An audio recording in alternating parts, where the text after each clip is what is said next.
Hi, everyone. This is Simon, and I am joined today with Ramiro. Ramiro, if you would please go ahead, introduce yourself. Hi, my name is Ramiro Castano. I am a couples We lost therapist. him almost immediately. So, Oh, Ramiro is a licensed am I not therapist. back? You're there. Oh, okay. Did Go I ahead and fall? introduce. Did Yes. I mess up already?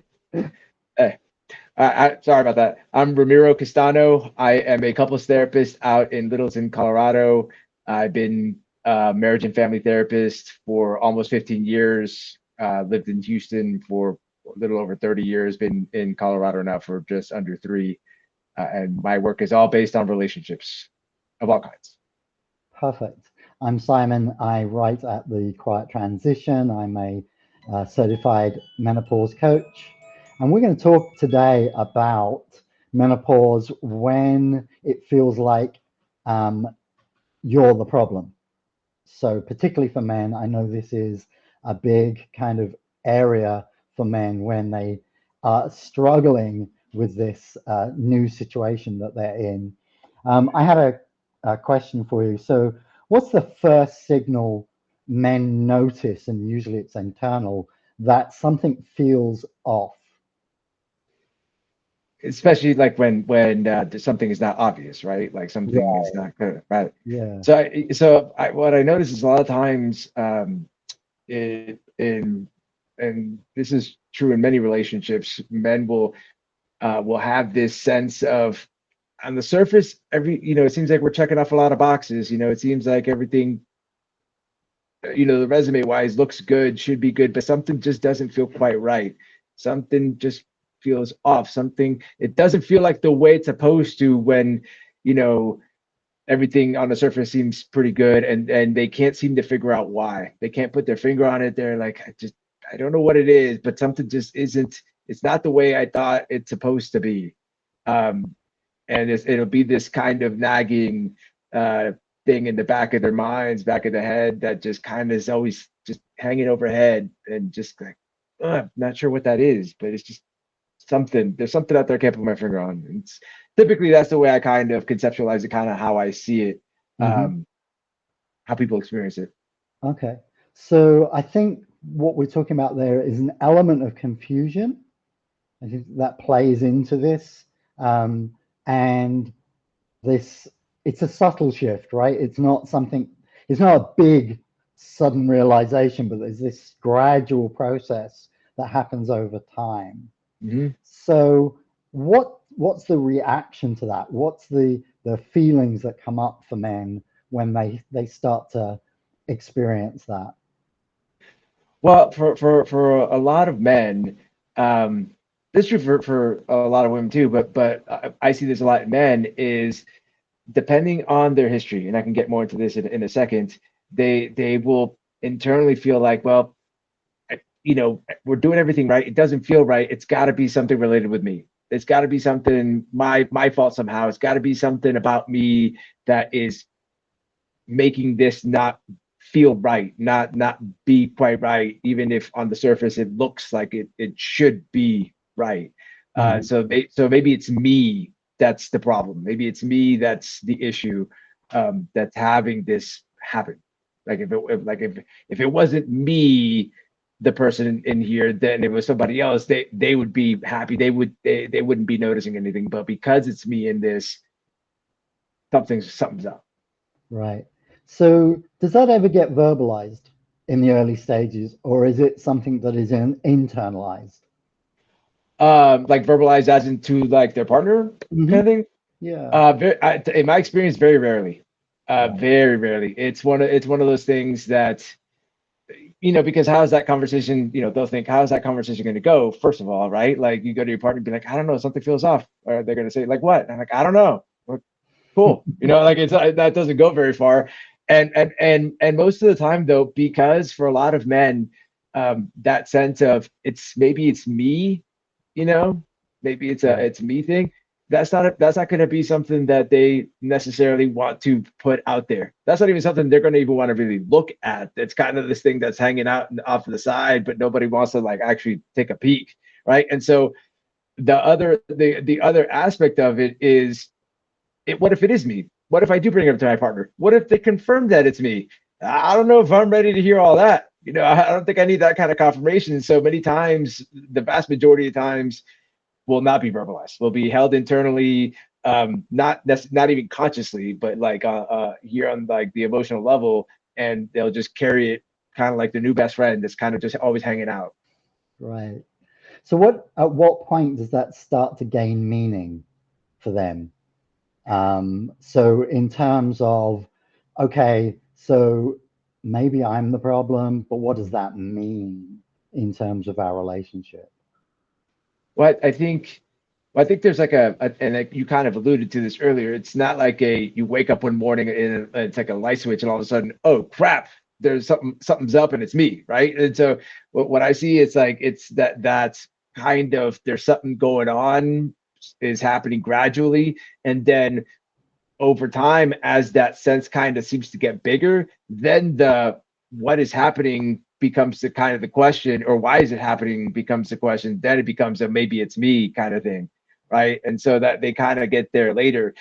And the fear is like I was saying earlier, the fear for a lot of men is that that ends up being true, right? Like that, like they don't want it to be them, right? But they don't want it to be true. And so but the fear is that it might be true. And so which would then, if you're in those shoes, is part of the reason why it's rare that it gets verbalized, especially early on, is that if it is me, we're screwed, right? Like we're screwed. Like there's no fix. There's no there and it's only going to get worse. It's only been getting worse, and so we're in deep doo doo, right? If it's me, and so I'd rather not look at the possibility that it's me, even though that's never the case. Right. But internally they end up feeling it. I'd rather not take a look at that, not verbalize, not acknowledge that that's even a possibility until I absolutely have to, until Right. until things can like that sense of being off get so big that I got to do something. We got to do something, and um, but that fear of it actually being me, and therefore if that is true and gets confirmed, this marriage is in trouble, is a very very very, that's like the big kind of boogeyman in the closet at the end of this, at the end of this path. Right. So that interpretation of, if it's not something to do with my partner, if it's not her, then it must be me. Certainly, I went through that because of my wife going through being dismissed by doctors Mm. and things like her lab results coming back normal. So there's nothing wrong, you know. So is that something you find that is, there starts to be a reasoning going on? And like in what you're describing, like in terms of, well, I keep seeing this, everybody else is saying it's not something else, then you kind of start looking in that direction. Oftentimes, Yeah, yeah. yeah, Oftentimes, yeah. I mean, and I wish I could say that, what you just described for yourself is a rare occurrence, but this is, this is more prevalent than I think a lot of people realize. And so and so, because to me, the reality is for a lot of men that end up in this place where they think maybe it's me, this will not be the first situation, the first time where the maybe it's me and maybe there's something wrong with me thought and reasoning would have come up in their lives. okay. Yeah. So how does that play into this then? If they've encountered this set of thoughts before, how does that play out in their relationship? I think it depends on the, I'll say the evidence they've had prior. So Hmm. what I mean by that is, growing up, they got into XYZ circumstances. They think to themselves, maybe they were told that they were the problem. But then if they find evidence of that, maybe it is me, the more they have the thought, the reasoning, and the evidence, and so it reinforces that belief, the more likely that it's going to have a worse impact on their marriage. The more likely it is that they're going to accept their marital problems or the potential of marital problems to be it's a me thing. Right. And so and oftentimes when that happens, if they see it as a me thing, they'll say they'll feel it as that's not changeable, right? That it's a fundamental flaw with me that has no fix, that has no solution, and that is ends up being not a great place to be individually. Right. Right. So, what do you see as that coming out as an interaction? So, they've now kind of, we've got to this point where there's confusion. They're not sure what's going on. That's then manifesting as it must be me. So, we've kind of gone from there's something not right, but I don't know what it is, and I can't put my finger on it, to, well, if it's not her, and it's not something that's an us, it must be me. So how does that then manifest in the relationship, in the interactions? Well, the vast majority of time is it's gonna manifest itself in the partner is gonna want to talk about something relationship related, and they're definitely not gonna want to, Right. right? Because the biggest fear, right? Like so the fear is maybe it is me, and if it is me, then there's not going to be this marriage or this relationship is going to be in trouble, therefore has no solution. Therefore, it could be a point where the if the partner, the fear then becomes if the partner sees that it's me, they're not going to want to stay in this. They're not going to, and so that means the risk of losing the marriage is definitely on the table. Like that's the one that's hanging out. That's the pain that's really hanging out. And so when, but what's always funny to me is that's like never what the other person's thinking, right? Like ever. And so when the other person, when the partner wants to talk about something relationship related, they're not going to want to do any of that because I don't want them to figure out that it's me. I don't want us to figure out that it's me because that's going to end up in this thing ending and that's going to be too painful. That's a risk I don't want to take. I can't take. And so you'll end up seeing a lot more avoidance, of conversations, anything relationship like relationship health related, avoidance, a lot of pushback, a lot of more reactivity, a lot of more the women will find the men to seem to be become more angry more easily when anything relationship related starts coming up in conversation, or Right. they just or they like so they gives the impression that they don't care, which is the total opposite, right? But and so that they'll see like more reactivity. They see like they're quicker to just shut down, quicker to get away from that conversation. All those things, specifically when it comes to anything talking about how we're doing relationship wise. Right. So is it just when that kind of relationship topic comes up, or is there a general sense of either pushing harder or withdrawing from the relationship across the board? It's both. I mean, to me, to me, like all relationships, this is the thing I do in my work. All relationships, from my vantage point, whether they thrive for 50 years or whether they don't, comes down to the level of emotional safety inside the relationship environment, right? And so the less safe it is between us, right? The less safe it is between us, the the the more likely, the easier it is to for conversations to escalate, or conversations that used to be just conversations become arguments. You can't even ask each other to pass the salt without World War III breaking out. The reaction, the other person seems to react much quicker and much harsher than they used to. They seem to be more guarded than they used to. They seem to withdraw more than they used to. They seem to push back harder than they used to. They like it seems like there's more tension between us than they used to, right? So that is a factor in this, right? And so from a relationship standpoint, if the relationship over time has become less safe, you're going to see an overall whichever one they if they react angrily, you're going to see more anger in reactions in multiple other reactions in outside of like relationship talk, or if they naturally shut down, or if that's their go-to, or they withdraw more, you're just going to see, if they get the turtle back in the shell, right? You're going to just see more of that across the board. But that would make it the thing that would make it different is that because this there's a specific pain attached to this particular kind of conversation, talking about the relationship. Those things, like if they withdraw, they're going to withdraw in this conversation much harder. If they get angry, they're naturally reacting angrily to other conversations. They're going to react to this type of conversation much quicker, much harder. If they, if they like, withdraw or whatever it is that they do, whatever they're doing in the general sense in the relationship, when something potentially difficult, and especially as it gets, let's say, between them happens in this conversation, that is going to be magnified. So that's so people that so that's where people a lot of times the other partner gets confused. They're like, why are they getting so upset at this thing? I know they get upset, but why are they getting so upset at this thing? Or why are they seem to be reacting much stronger than I would have thought that they would have? You'll find that happen a lot. Okay. So I think we're starting to get towards where the behavior starts to be seen.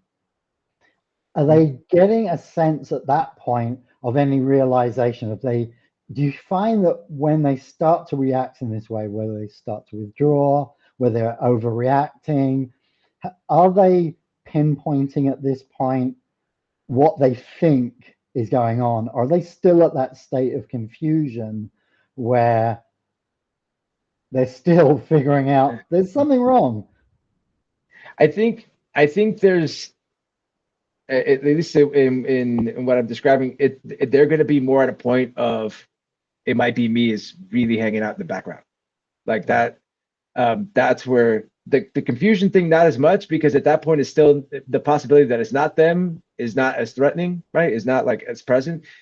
The threat happens, right? The extra reactivity or the extra whichever it is that they're doing behavior wise happens when that threat that it might be me becomes more present. And that doesn't mean that they're consciously like aware of it, thinking it like on a moment to moment basis, but that on the emotionally is definitely going to be hanging out 100% of the time in the background. And Right.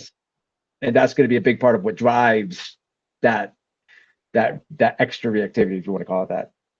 So, what do you see as the interaction then between the two partners? Because obviously, we're talking about that stage where the female partner is experiencing a lot of internal changes themselves, and they're going through a lot of changes. Mm-hmm. Their reactions, their expressions are changing, and that's contributing to the response driven by the male partner. So, what do you see as the overall dynamic? How's that changing within the relationship, where the man is blaming themselves and thinking, I'm the problem? Let me see if I'm following the question. So you're saying, like generally speaking, as the woman's going through the menopause and having her own physical, emotional, hormonal changes, the couple would have had a, I don't know, a you call it a pattern or a there's another word I'm looking for in there somewhere, but we'll stick with pattern. That how they would have interacted prior to all this happening, right? And so the classic stereotype is like 3 out of every 4 couples that I see is like this is there's one person that's the I want to talk about a person, and then there's one person that's the I don't want to talk about a person. Right? And stereotypically, the I want to talk about a person is the female. The I don't want to talk about a person is the male. That's by far like the most common thing, right? So if that's what they were doing prior to this, right, prior to like the start of menopause and all the physical hormonal changes, because more than likely both people are going to not be totally aware, understand completely, because the way the changes happen is so gradual, it's not an overnight thing.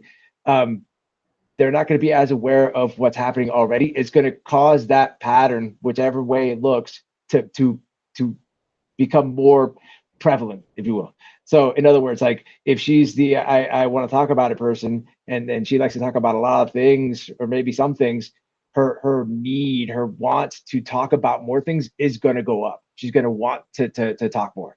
And if he's the I don't want to talk about a person, he's going to be even less interested in talking. And so most of the time when that happens, and this will happen even before all the physical changes are happening, is going to create a lot of friction between the two of them. because she's gonna keep like coming, and he's gonna keep pulling away, and she's gonna keep coming, which is gonna cause him to pull away, and they just do that back and forth. Oftentimes, for a lot of couples, over time, that ends up becoming like a point of conflict. Like it ends up creating conflict between them just in that stylistic way that they go about interacting with each other. And so, and if it had been prior to this resulting in conflict or some conflict, then you have to be a ton of conflict, but some conflict, the chances are very good that once these changes are happening and they both end up doing what they've been doing prior, but in a higher or more intense way, or more upped way. I don't know what the right word I'm looking for is, but in a more escalated way, then chances are good that they're going to end up experiencing a lot more conflict during this as a result. Right. So that's what it starts to look like from the outside, from your perspective, when this couple comes to you, and this is what they're experiencing. Is that what you're seeing from the outside? Is this general stress, general conflict? Yeah, I mean, what I would ask, the way I would do it is I want to know what it looked like prior to all this happening, like in terms of like just like when they get in the typical fight, like what does it look like who does what, like step by Hmm. step, who does. And so I have kind of a that's kind of my basis point of comparison. And so if I know that today it looks much more like they escalate quicker, they talk harsher to each other than what the typical one used to be, then I know that there is an extra role being played here somewhere.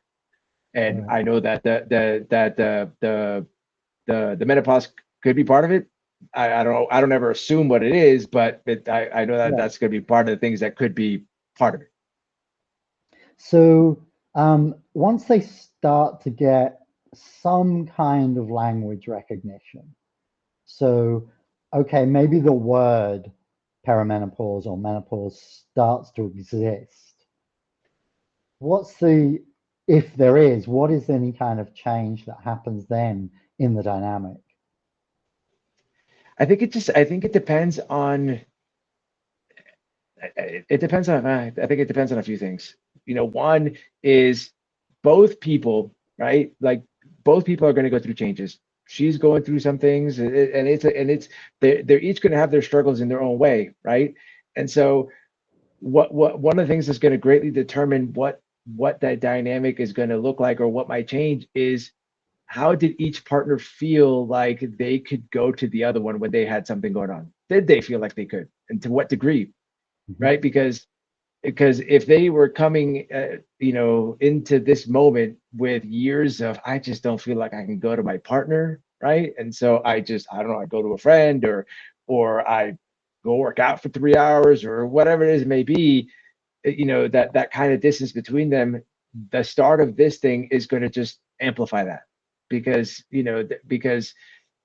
for both, right, both are going to struggle in different ways. Most of the time, each person ends up getting wrapped up in their own struggle. And if they've felt for a while that the other partner hasn't really wanted to understand their own struggle, so I feel like I can't go to them, the chances are very good that there's no way in hell I'm going to them now, because they're not gonna want to understand. They're not gonna be able to understand. And so and that could look in a lot of different ways. It could, like I said, it could be a lot of silence. It could be more withdrawal. It could be talking to others. It could be a lot of things. But whatever it looked like prior, it's just going to amplify that dynamic. Right. So, and this is obviously being very stereotypical. Do you Mm. find that women have a better external support network that they can turn to, whereas men tend to not have that external support network where they can go and say, "Hey, this is going on in my relationship." So I think I like for a second. You Okay. asked, were So what I women was do? asking, yeah, what I was asking, and this is obviously stereotypical, do you find that women tend to have an external support system that they can turn to and say, hey, this is going on with me, whereas men tend not to have that external support system? Yes, 100%, like 100%. And I think there's been multiple studies. Um, I can't remember the last time I saw it, but it wasn't that long ago, that had that, like, for so many married men, they considered their wife like it was like 79% or something, like the one person, like by far their best friend and the one person they could do that they could go to. Whereas with the wives, the men was still their best friend and partner, but they felt like they had way more options in terms of who they Right. could talk to. And so I find that very often. And I think to me, and I don't know if this goes way too far off topic, but to me, I think this is a lot of how boys and girls are raised and socialized in terms of, how, girls are raised and taught to socialize, to talk, to Hmm. express, to Hmm. to connect, to link. Whereas boys are not, right? Boys are taught to, be tough, be strong, don't show emotion, don't talk about what you're going through, be independent, all these things that while well-meaning end up creating these forms of later on what I would call isolation in men, where they feel like my wife is the only person I can go to, and if I can't go to her, then I got to just eat it, right? And so it ends up weighing a lot more in that regard on men, whereas women have other outlets that they can use because Right. they're used to that. Right. So, so the man's internalizing. The woman, it typically, from what I've seen in conversations, starts to externalize. In that, like you said, she wants to talk. He Mm. doesn't, so he's internalizing this. How do you get them from that point to where the man can start to externalize some of this? And what does that look like for the couple? So so like earlier I said, to me everything relationship wise based on emotional safety, right?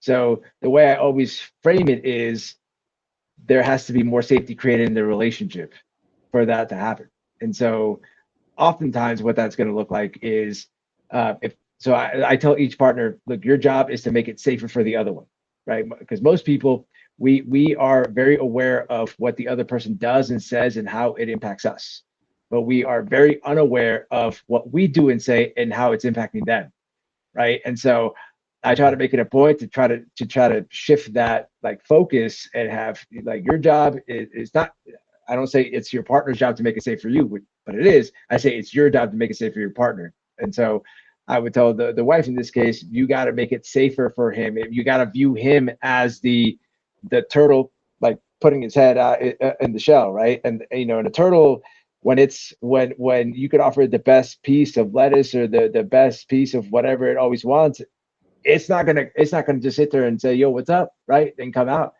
because if it guesses wrong and if it's not safe enough, it's game over, right? So a turtle's going to sit there and kind of peek slowly, right? Kind of look around, right? And so that is what it's going to look like from the men's standpoint. This is why I always tell the women in this dynamic is he's not Right. going to just sit there. You could be softer with him. You could do the things that make him feel like he matters to you. You could make him feel prioritized in ways that are meaningful to him and all the other stuff, and that is a gradual built process, but you're looking for this from him, not this. And so what I would want them to see, what I wanted to look like is, if he even if it's not about what's happening in a relationship, if he didn't bring up anything in the past, but he brings up, I don't know, his favorite sports team for the first time in like 10 years, I'm like, that is a giant win, because that shows you that, the next conversation will be, well, maybe he'll talk about how his day was at work.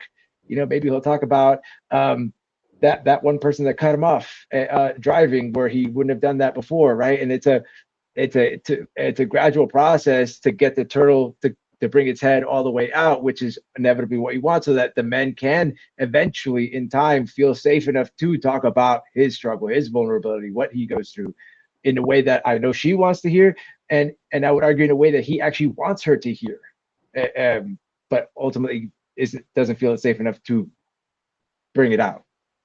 So what happens when nothing gets said?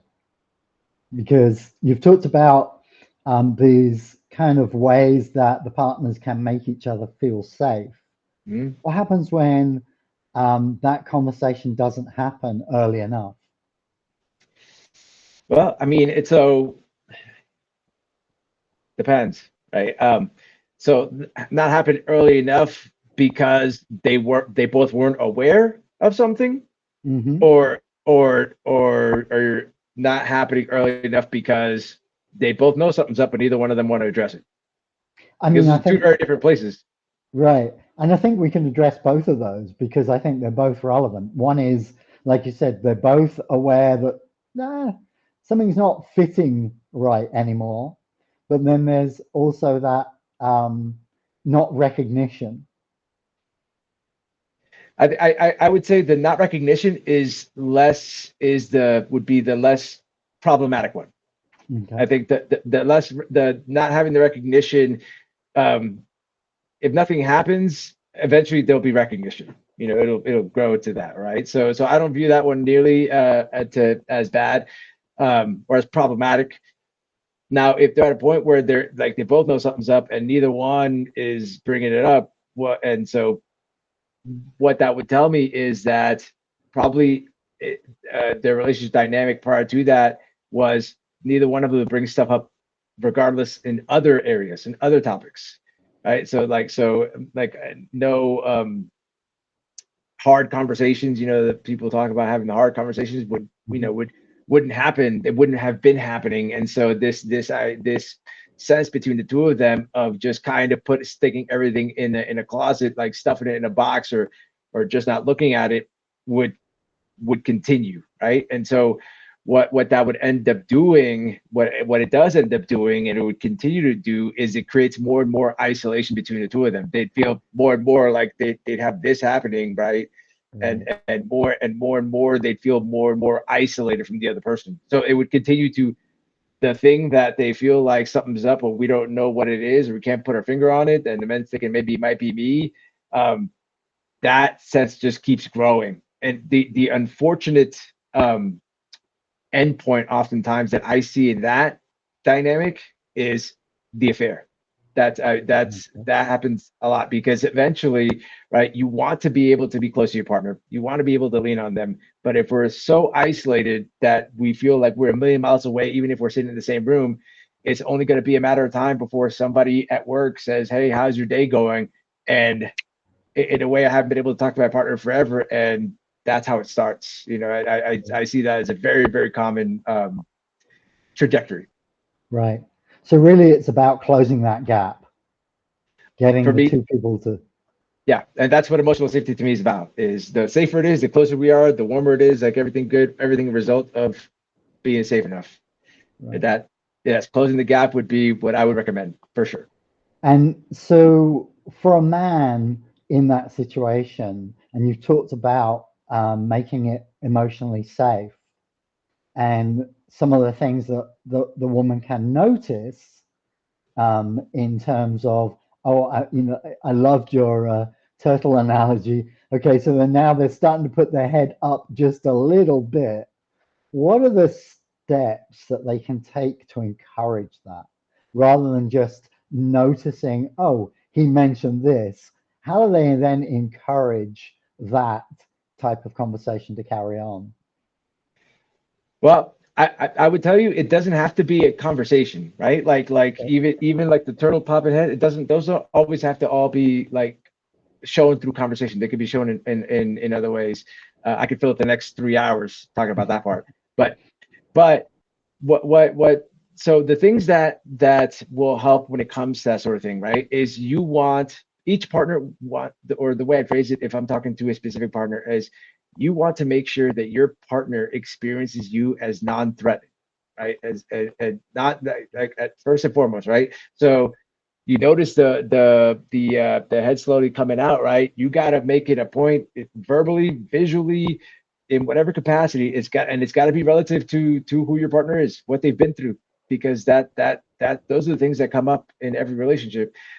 You gotta, and I figure this out. You gotta like find a way to show that you got your hands wrapped behind your head, that like you are the least threatening, like there's no harm coming. That I mean, you're figuratively laying on the ground, arms tied behind your head, like you got nothing in your, like you want to, and that's in the words we use, the way we phrase, I mean, sentences, questions, the tone we have, the the the way our face looks, like all the way our body language is, all those things like factor in the non-threatening.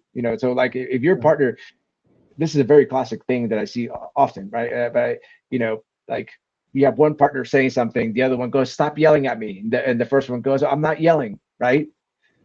Right, that happens often, right? What I would want the person that was yelling, whether you think you're yelling or not, you got to take notice that for some reason, for probably painful reasons, your partner has some sensitivity to tone of voice. So that's got to be when I'm talking to my partner, I got to be very mindful that my tone does not sound like that. And it's got to sound something different, something less threatening, something that they don't feel like, oh, I got to like immediately put back in the shell. Right. And so that is one thing I recommend from encouraging Hmm. to have is be mindful of how you come across in verbally actions, all that stuff, and the impact of the partner. The other thing that really helps is doing things that are emotionally relevant to the other person. So for instance, like so they and this is not saying I care about you and I prioritize you. This is about showing that because underneath every relationship, every single one, each partner is asking the other one silently, not consciously, but silently. They're in the background asking each other, "Do you know me? Right? Do you know what I'm about? Do you know what makes me tick on the emotional level?" Right? And so this is about picking up on the little things, the handkerchief your partner always carries, their favorite pillowcase that they never throw away, the one shirt that they've had for 20 years and it's all tattered but they still got it, the one stuffed animal that just that they've had since 5 years old, their favorite color that every room's got to be painted, or their room has to be painted this color, whatever it may be. Everybody's got something, everybody's got Hmm. things, right? And it's picking up on what those things are for your partner, right? And trying to understand how they are emotionally relevant to them, and then being able to demonstrate that to them, because it's those moments that resonate for the other one that gives them the message, wow, they really get me, they really know me. And the more, especially in this scenario, right? And when you have a man or either partner, but in this case a man, thinking that there's something wrong with him and that's why this might be the issue that we're having, right? It's even more important for the woman, the wife, in that moment to show him, I get you and I still love you. But you can't say that. You can't be convinced it's safe. You have to be shown, right? And so it's in those little moments that when she picks up on that favorite color of his or that favorite sports team and why, whatever it may be, and showing it in emotionally relevant ways to him that show him that he gets the sense of, wow, she really gets me without having to be told, right? Like he experiences that. That is a big, big, big money spot in terms of encouraging more and getting more of this to happen. Okay. So I Am I think making sense? yeah, no, Oh, absolutely. all right. I think what I'm hearing is an element of emotional intelligence. To a degree, Um, yeah.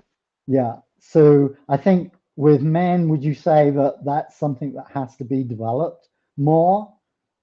I would say it has to be developed more for everyone.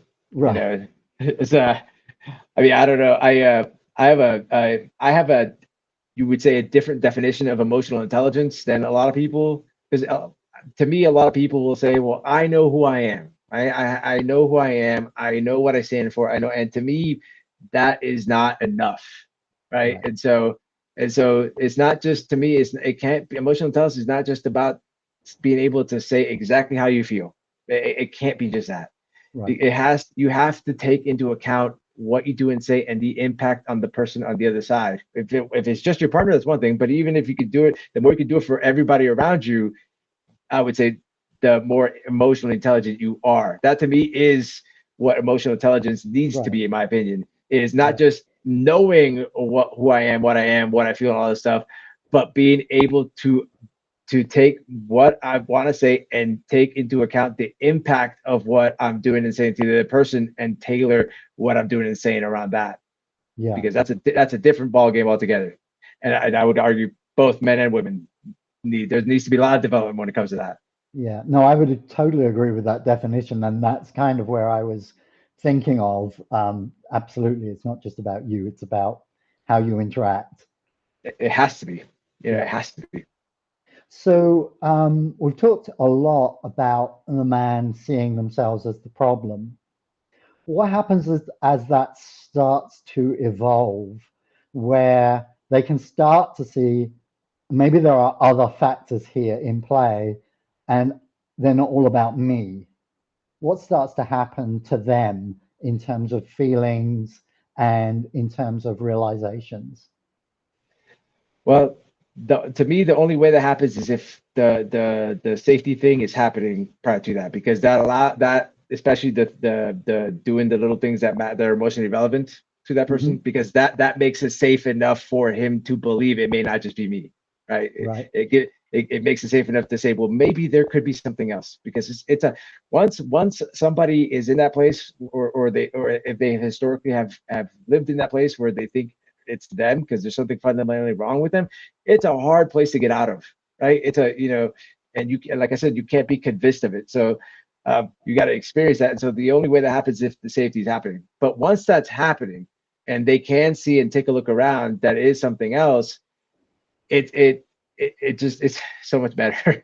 It's a being a lot more helpful to them, individually and in their marriage, just simply because the reality is that whatever problems they're having, it's not going to be because there's actually something wrong with them. It's going to be what I would say within the emotional safety of the relationship. So the safer it gets between us, the more the safer it is to look at what's happening in the relationship and not and feel it safe enough to know that it's not me. And so therefore the possibility of it being other things becomes easier to accept, and therefore easier to act on, and more than likely the more accurate it's going to be when people look at it from when it's not me and it's something else. So as we start to wrap up a little bit here, if there was something that, not necessarily a man coming to you as in a therapeutic relationship, but more general speaking, men experiencing this sense of if it's not them, it's me. What's something that a man can do for themselves within that situation to not necessarily break the cycle, but to actually re-examine what they're thinking? Well, that's always a hard one. I don't know if I shouldn't even say easiest because it's not really that easy. But the thing I would always want and try to recommend in that particular circumstance is to try to depersonalize yourself from the situation. So in other Mhm. words, don't look at yourself in that marriage, but pretend that your marriage is two other people and you're looking at the husband, right? So you're looking at a different husband, same scenario. Can you find what are the other possibilities that you can see of other reasons why something might be off that has nothing to do with them? Because it'll be a lot easier to see that way because it's depersonalized. And but Right. that it takes time and practice to get yourself in a habit of doing that sort of thing.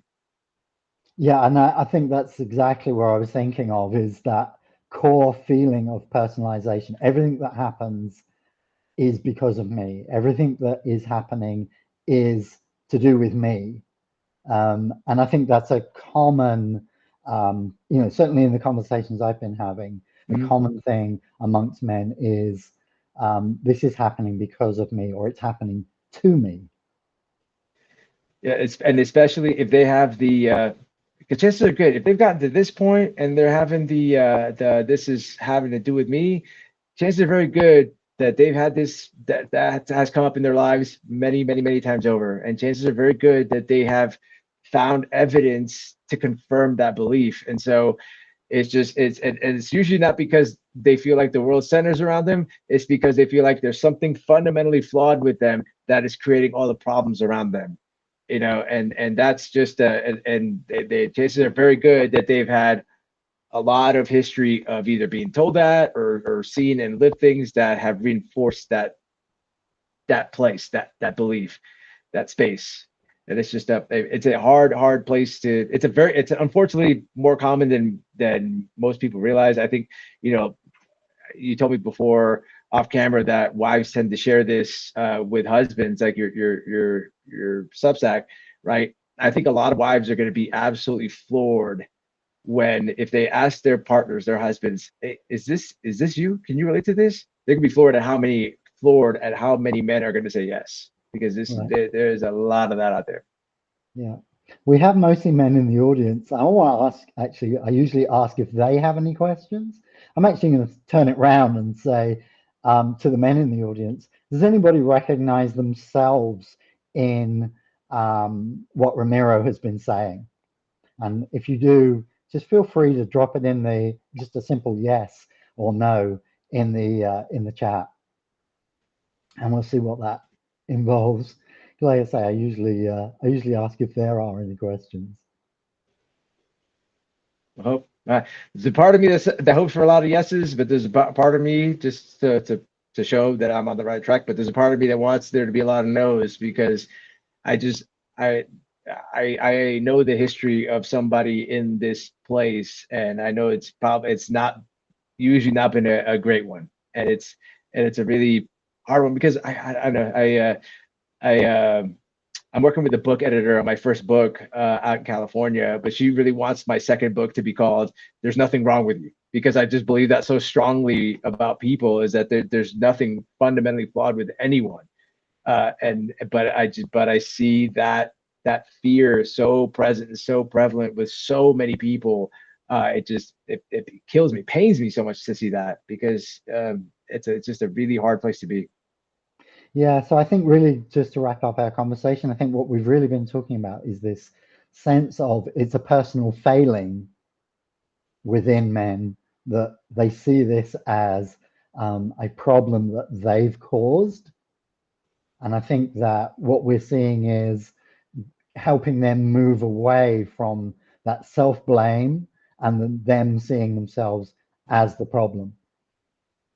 I would even take it one step further. I would say that a lot of men wouldn't even say that they're the cause. That they would say that there is something wrong with them fundamentally that is causing Okay, the problems.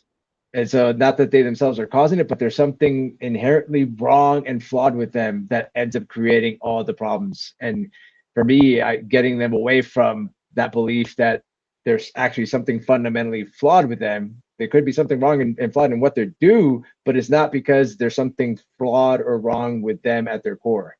That would be what I would most want for anybody in those shoes is to believe and know and feel, which is easier said than done, to know that there's nothing actually wrong with them. right. Well, I mean, I think this was a really, really helpful conversation.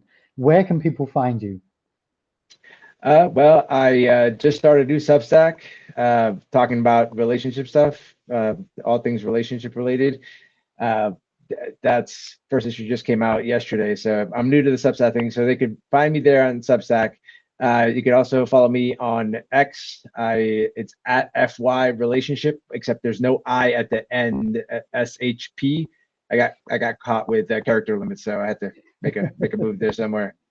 And they could go to my website, findyourrelationship.com. I have a lot of stuff written on there relationship wise. I'm also going to start blogging there as well, along with the Substack. So, and you can contact me through the website. You can feel free to DM me through X or through Substack. I'm more than happy to answer any questions or hear thoughts, anything.